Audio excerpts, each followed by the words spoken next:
mwanangu. Oa Kauzu, mimi nakusemesha afu unanikatalia kama hivyo. Kauzu, nisikize kijana. Nani Kauzu? Oa Kauzu, sikia nakwambia kitu kimoja. Hivyo unavyonikataa, hizo bange zako kuna muda leo utakuwa na shida afu nakukataa vile vile nakwambia. Nakwambia kabisa hivi. Mimi naitwa Sulemani, sio Kauzu. Sulemani wapi wewe? Mbona unapotea Sulemani tangu lini wewe? Sulemani wapi na wapi wewe? Inawezekana umenifananisha. Nikufananisha na nani Kauzu? Unakaa hapo jirani yetu kwa binafsi pale, mimi huko mtaani kila siku tuko wote, mimi nakufananisha na nani? Mimi. Acha bange, serikali inakataza bange, mtukute bange vijana mnapotea. Hata una ushasahau jina lako kwa kijana. Kwa Kauzu, Kauzu. Kama umenifananisha mambo kale sasa hivi ukitulia nitakuja jambo nakatuongee. Wewe utakuja kunisemesha na mimi nitakukataa. Hivi mwanangu, unanielewa unielewa? Kwa mwisho nyinyi nakwambia mtoka huko bwana. Wewe utanikuta na mimi nitakukataa vile vile. Haina noma bali.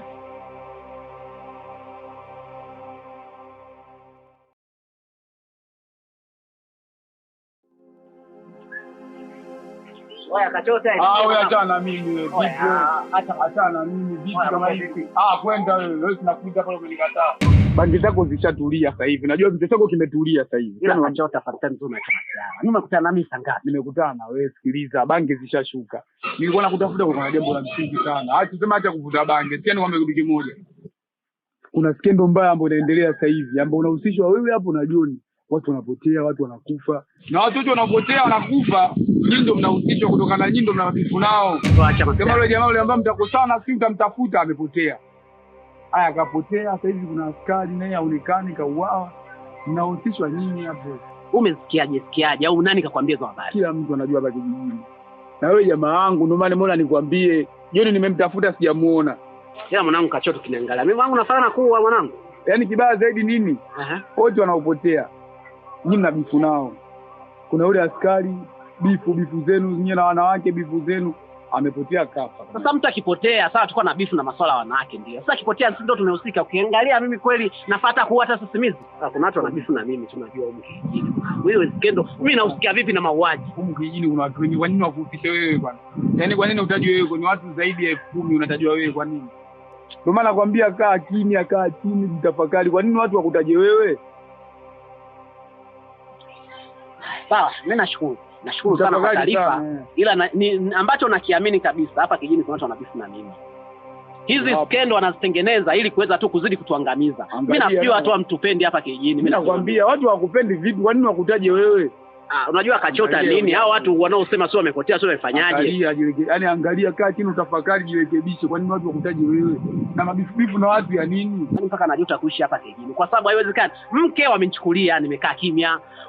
Rafiki yangu John watoto wamekufa, nimekaa kimya. Mpaka naye kesi nataka kutupakazia mimi na John. Tafakari sana mimi nakwambia. Poa, haina noma mshikaji. Asante kwa taarifa. Nitafanyia kazi. Kwa makini sana. Poa.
Habari yako? Nzuri. Mbona wasiwasi? Kwani wewe ni nani?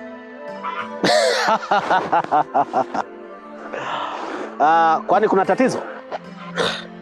Mbona kama vile tunafanana?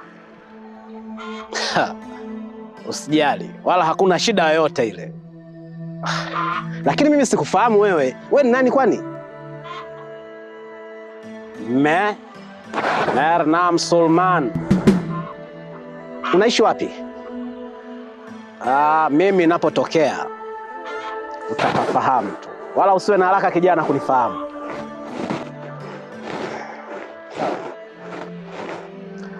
Sema kitu kimoja, nahitaji tuzungumze mimi na wewe.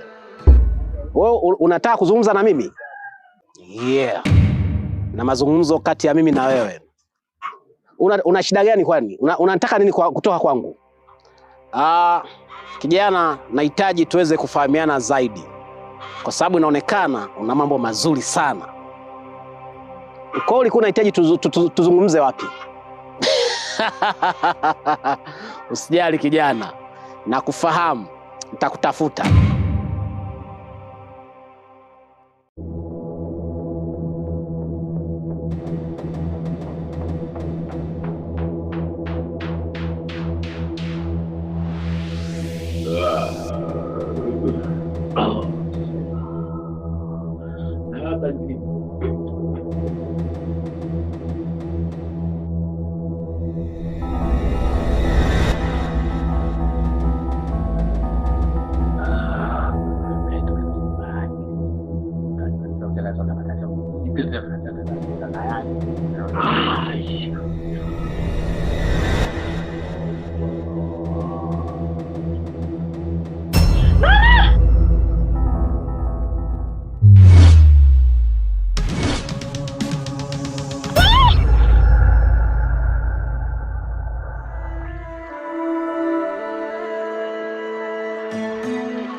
Naomba kaya, sogea hapa. Sinaogope. Sogea. Naomba usikize kwa makini. Sawa? Mimi sio mtu mbaya. Kwa kifupi, mimi ndio yule kutana naye siku zile kisimani, hasa ukanikimbia. Unanikumbuka? Kiukweli kama ulivyoniona, huu ndio uhalisia wangu. Mimi sio binadamu wa kawaida. Mimi ni jini. Na nimekuja huu ulimwenguni kwa ajili ya kumtafuta pacha wangu. Ila tumefanya makosa kuja nyumbani kwangu bila taarifa. Ndio maana ametokea haya. Lakini hakuna kilichoharibika sana. Sasa kwa nini nikupenda na nikaingia kwenye mahusiano na wewe? Nadhani ungependa ufahamu, si ndio? Ndio. Aha. Ni kwa sababu tangu niko katika dunia yangu, ulimwengu wangu, nikuona wewe ni binti wa pekee sana. Nyota yako ni kali sana. Niliona tangu nikiwa katika ulimwengu wangu. Hivyo nilivyokuja hapa duniani, nilihitaji niache uzao wangu. Naamini hilo jambo limetokea. Na limewezekanika. Kwa sababu naamini mpaka dakika hii utakuwa na viumbe wangu tumboni kwako. Na ninachokushauri, naomba usije ukathubutu kutoa huo ujauzito. Unanielewa? Kwa sababu utakapofanya hivyo, madhara makubwa sana atakupata. Kitu kingine, utakapokuwa umefanikiwa kujifungua hawa watoto, nitarudi tena. Naomba usishtuke. Huo ndio uhalisia. Kwa hiyo, sasa hivi una mambo mawili ya kuchagua. Jambo la kwanza, uamue ukawe malkia wangu katika ulimwengu wa majini, twende wote. Au ubaki hapa duniani, nikuachie kila kitu ambacho kitakufanya uishi kwenye maisha mazuri hapa duniani, ili unielewe wanangu vizuri. Unachagua kipi? Tabaki hapa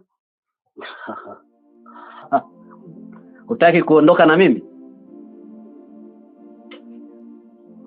Hutaki kwenda kuwa malkia wa majini? Lakini sio mbaya, kwa sababu pia hata kama ukiwa huko unaweza ukapata madhara mengine. Kikubwa jambo langu limetimia. Sasa ninachokuomba, naomba unielewe wanangu. Unanielewa? Na usije ukathubutu kutoa huo ujauzito wangu, maana jambo baya litakupata. Sawa? Basi mimi sina la ziada, ila tu hii nyumba yote unayoiona nitakuachia, itakuwa chini yako. Unanielewa? Na sio nyumba tu, naomba pale ambapo utahitaji kupata hitaji lolote lile, naomba aita jina langu mara 3. Nitakuja katika ulimwengu, nitatimiza haja ya moyo wako. Natambua mimi mahali popote nipo, hakuna binadamu yote atakayeweza kukuzuru mpaka pale utakapojifungua hawa watoto wangu mapacha ulionao tumboni mwako. Tumeelewana? Nikutakie maisha mema. Naenda kumchukua ndugu yangu tuweze kurudi ujinini.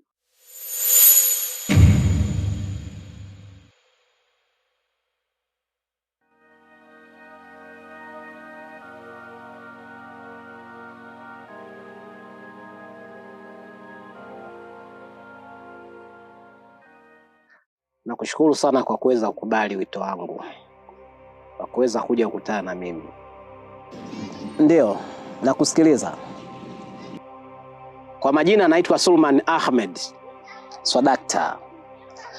Na maswali mengi sana ya kuuliza. Wewe ni nani? Na kwa nini tunafanana mimi na wewe? Mimi kama unavyoniona sio binadamu wa kawaida. Mimi ni jini. Wewe ni jini? Ila naomba usiniogope. Naomba unisikize vizuri, tuliza akili yako na uweze kunielewa. Sasa naomba nikwambie kitu. Wewe ni mimi na mimi ni wewe. Mbona sikuelewi? Nadhani ulishangaa sana kuona jinsi gani tunavyofanana, si ndio? Wewe ni pacha wangu. Tena pacha wangu wa damu kabisa. Miaka mingi iliyopita tulikuwa tunaishi wote katika himaya ya majini, mimi na wewe. Mimi kama Sulman na wewe kama Salim, mapacha ambao tulizaliwa kutoka kwa mama na baba. Baba yetu alikuwa anaitwa Ahmed, ambapo baba yetu na mama yetu walifariki kitambo sana baada ya kuvamiwa himaya yetu. Mimi nishaikuwa jini na nikaishi kwenye himaya ya majini, nikafa. Hapo naona umepotea njia, so mimi labda. Najua utakuwa umepoteza kumbukumbu. Na ni kweli, sio kama umepoteza. Mimi nimehusika katika kupoteza kumbukumbu zako. Nitakurejeshea kumbukumbu zako uweze kukumbuka kuanzia hatua ya kwanza mpaka hatua ya mwisho, kuanzia kuitwa Salim mpaka kuwa Kauzu. Unanielewa? Uko tayari? Sasa inawezekana vipi? Mimi bado ni binadamu wa kawaida, nimezaliwa kabisa hapa duniani na mzee wangu namjua kabisa, ni mzee Mwandambo. Nimeishi naye hapa kijini, nimekulia hapa. Unaniambiaje mimi nishaikuwa kuwa jini eti naishi ujinini? Au umechanganyikiwa?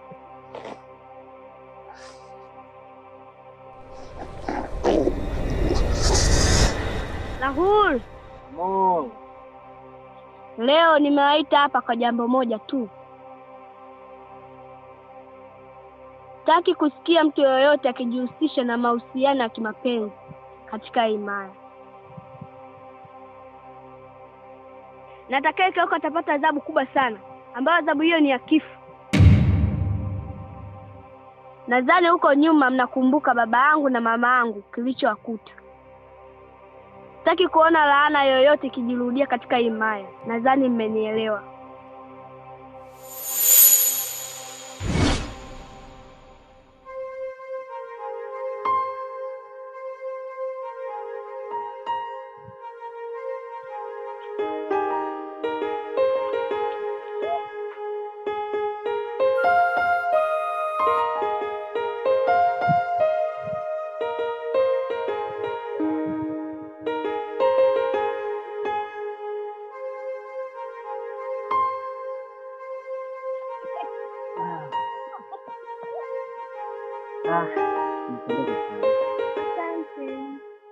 Yaani naamini Mwenyezi Mungu alifanya uumbaji wa pekee sana kwako.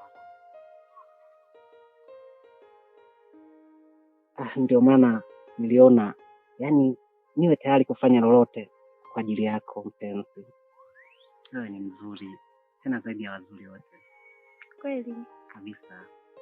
Katika zunguka yote katika hii maya na nje hii maya, niona kiumbe aliyebarikiwa kwa urembo kama wewe.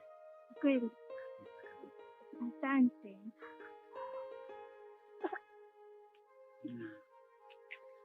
Na ndio maana niko tayari kufanya lolote kwa ajili yako. Nakupenda. Nakupenda pia. Nikombe kitu. Naomba kama Malkia ataendelea na msimamo wake kwamba mimi na wewe tusio kwenye mahusiano. Nakuomba tutoroke. Tuondoke katika hii maya. Sawa. Kweli?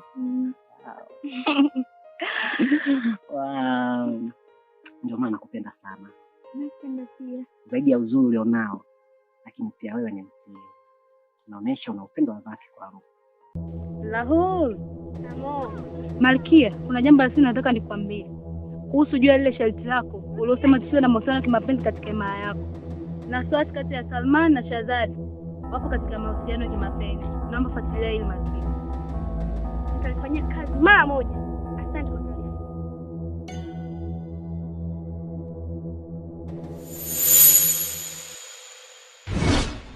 Mahaba yako yanifanya nijihisi kabisa mimi ni mfalme kamili na naye miliki ulimwengu wote.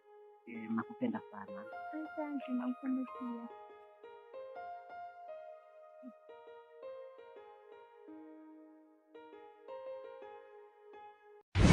Salmi! Na Malkia, Umefanya nini hivyo? Hapana. Hapana Malkia. Naamua keuka. Hapana Malkia. Kwa nini umevunja ahadi yangu? Tusamehe Malkia. Niliambia keuka. Adhabu yenu ni kifo. Hapana Malkia. Malkia tusamehe.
Habari yako Salim?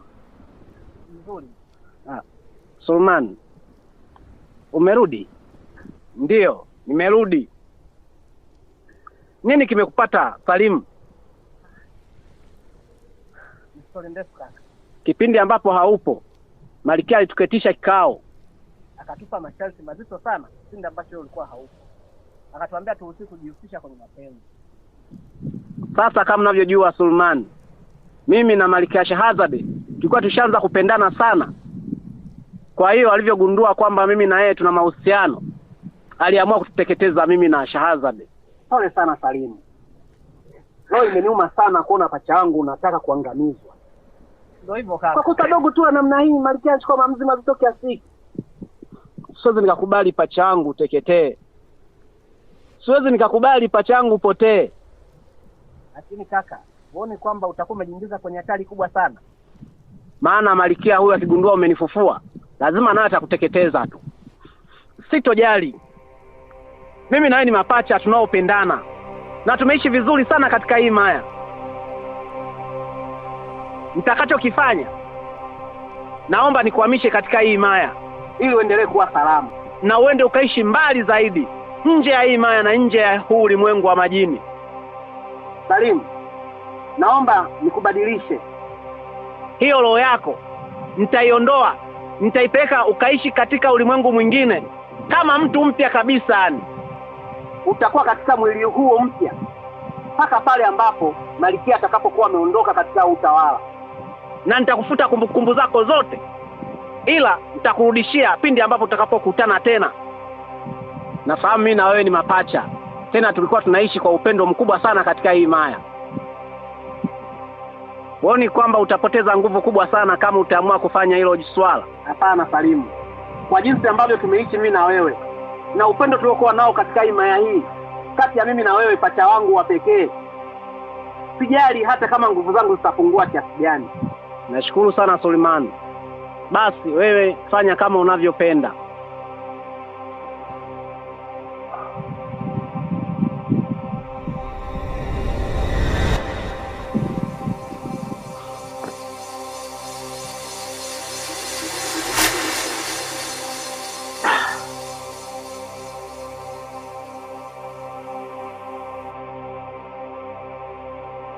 Sitakubaliana na hii hali.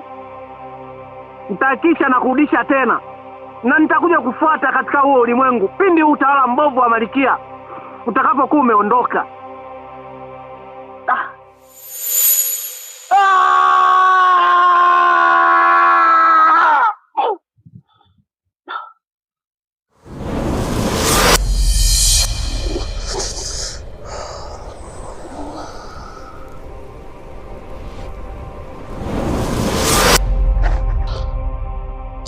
Sawa. Nadhani kumbukumbu zako zimerejea. Yeah. Nimekumbuka kila kitu. Kumbe wewe ni Sulemani. Sawa. Nimeona kila kitu. Nashukuru sana. Umenikumbusha mbali sana mpenzi wangu Shahrazad. Yule Malkia mshenzi amefariki. Nisikize vizuri bwana Salim. Utawala wa yule Malkia muovu umeshakomeshwa.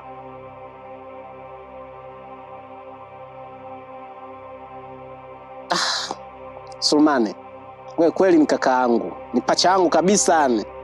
Nakushukuru sana kwa kuweza kunifanyia haya yote. Inahitajika mimi na wewe tuweze kurudi katika ile himaya. Kwa kizuri zaidi, wakati baba anafariki, alisema kati ya mimi na wewe moja anaweza kuwa mtawala katika ile himaya, kwa sababu mimi na wewe ni mapacha. Kwa ninachokuomba, naomba turudi katika himaya yetu, ili ikiwezekana wewe ukawe mtawala katika ile himaya. Au unasemaje?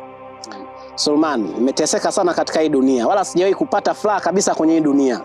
Nimeteswa na mapenzi, nimeteswa na uchawi, kwa kila aina ya shuruba katika hii dunia. Kwa hiyo tukiondoka mimi kwangu ni jambo la heri sana. Pole sana kwa matatizo ambayo ulikupata hapa duniani. Maana kwa jinsi ninavyoonekana pia ulikuwa unaishi kwa shida sana. Lakini pia mapambano yako na wale wachawi nilikuwa naashuhudia sana. Na kama unaweza kupata kumbukumbu, zile nguvu zilizoingia kwenye ile shoka, mimi ndio niliziingiza. Hata mimi kwa kweli hicho kilikuwa kinanishangaza. Ilikuwaje na huwa kirahisi namna ile, wakati walikuwa ni wachawi waliokubuhu kabisa. Mimi nilikuwa nyuma yako.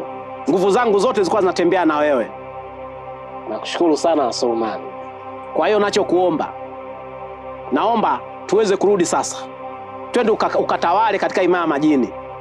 Na kama ni wanawake, kule wako wazuri sana sasa hivi katika himaya yetu. Naweza ukapata binti mzuri sana wa kijini ukaoa.